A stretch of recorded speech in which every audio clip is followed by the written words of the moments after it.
everyone, and welcome to tonight's special segment on airborne respiratory infection. We want to bring invisible viruses to your attention, those particles which travel through air and remain suspended for 2 hours or longer. Recently, the World Health Organization identified a new coronavirus, COVID 2019. It is spreading through similar mechanisms as the past SARS outbreak, and although the fatality rates are lower with the new virus so far, they exceedingly surpass the rates of the seasonal flu. It was recently declared a public health emergency, posing a severe global threat. It is spreading at a rapid and ferocious rate. Thank you, Karen. And you may ask, why is this an issue and where did it persist? The 2019 coronavirus outbreak originated in Wuhan, China, and was suspected to be transmitted from animal to human, specifically bats. It supposedly originated in an animal and seafood market, but was also transmitted from human to human contact. The persistent behavior of this outbreak is widely related to human transmission, allowing the virus to spread quickly. And now let's talk about the 2003 outbreak of SARS, which was originated from animals and was first reported in Asia. Although there aren't any current cases of SARS in the world, in 2003 it quickly spread to the other parts of the world.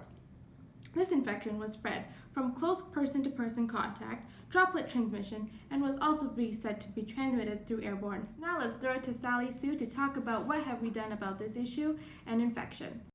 Thank you, Senna. I'm Sally Sue. With the new arising issue of the 2019 coronavirus, measures that are being taken to prevent the spreading of this disease vary between many different situations. Whether the person is a confirmed case or a suspected case, in need of hospitalization or not, the general rule is to be safe and limit the possibility of spreading.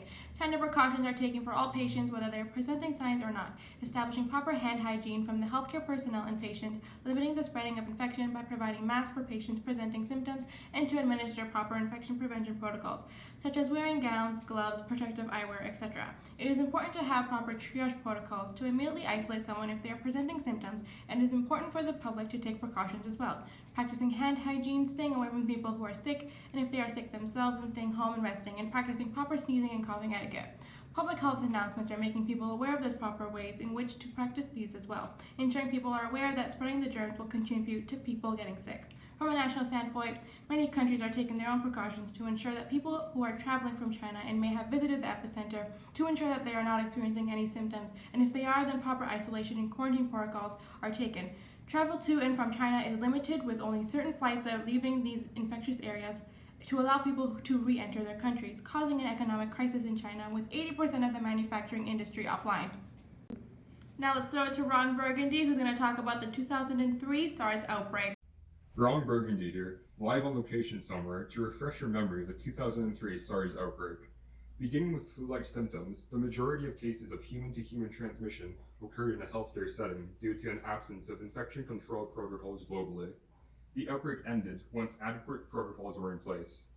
Isolation and quarantine were the most effective, particularly since transmission efficiency appears to be the greatest during the second week of transmission, indicating a delayed infectious period. In a similar fashion to what was seen in Wuhan, a hospital was built in Beijing in 7 days to accommodate the number of patients showing symptoms of SARS. The total fatality rate was 9.6%, with over 8,000 confirmed cases in 29 countries. Although the majority were contained to China, Hong Kong, and Taiwan, Canada had the most cases outside of Asia. SARS is thought to originate from bats that spread to other animals and first infected humans in the Guangdong province in southern China.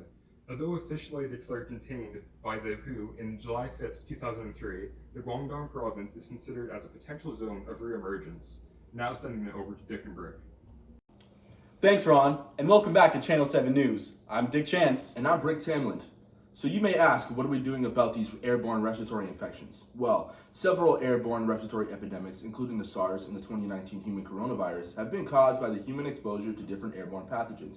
The airborne transmission is especially prevalent in healthcare settings due to overburdened hospitals where many of these individuals are immunosuppressed. To combat these airborne respiratory infections, the World Health Organization, WHO, and the Center for Disease Control and Prevention, CDC, have released guidelines to mitigate some of the infectious nature that comes with the airborne transmission. These guidelines include a three-pronged approach consisting of administrative controls, environmental controls, and personal respiratory protection measures. Well, would you look at that, Brick? Principles for implementing administrative controls is to minimize the pathogen's exposure to susceptible individuals.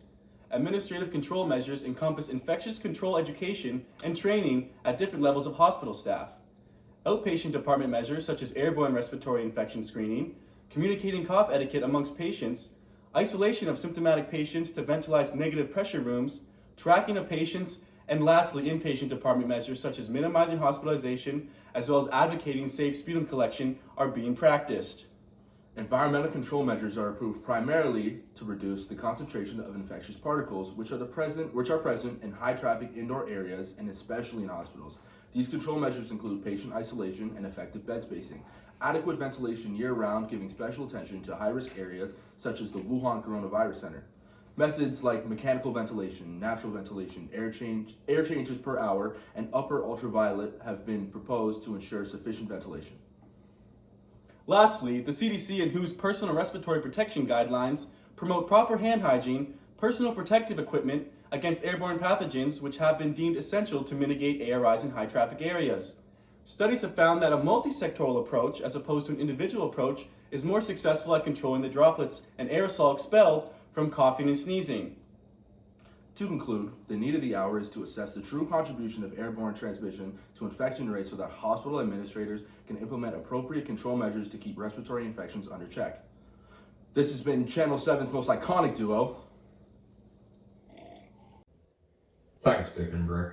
Canada has drawn on important infection control lessons learned during the SARS epidemic in undertaking its response to the 2019 novel coronavirus. As information is a cornerstone of any public health endeavor, the vast improvements in communication between healthcare professionals has increased the ability to tackle it as a global community. Over 40 people were infected with SARS in Toronto before we were aware the virus existed, whereas China has been much more transparent with its sharing of vital coronavirus information. The Public Health Agency of Canada and similar agencies at the provincial level were created post-SARS to address communication blunders nationally. In addition, infection control protocols to prevent and manage airborne respiratory infections have improved by leaps and bounds, one of which is the concept of keeping people at home if at all possible. The risk of exposing others who may be already immunocompromised has been noted since the SARS outbreak and is reflected in the decision to keep 2 confirmed Toronto coronavirus patients at home rather than in the hospital.